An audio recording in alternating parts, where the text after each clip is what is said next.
AD 52-ൽ saint Thomas കൊടുങ്ങല്ലൂരിനടുത്തുള്ള മാലിങ്കരയിൽ കപ്പലിറങ്ങിയത് മുതൽ തുടങ്ങുന്നതാണ് കേരളത്തിലെ ക്രിസ്തുമത ചരിത്രം.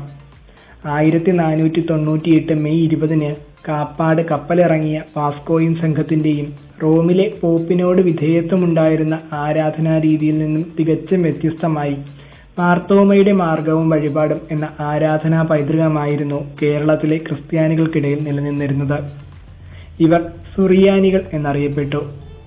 തങ്ങൾ പോകുന്നിടത്തെ സാമൂഹിക, സാംസ്കാരിക, മതവിഷയങ്ങളിലെല്ലാം കൈകടത്തുന്ന പോർച്ചുഗീസുകാർ സുറിയാനി ആരാധനാ രീതിക്ക് പകരം കേരളത്തിലും ക്രൈസ്തവരെ റോമൻ സഭയ്ക്ക് കീഴിൽ കൊണ്ടുവരാൻ ആഗ്രഹിച്ചു.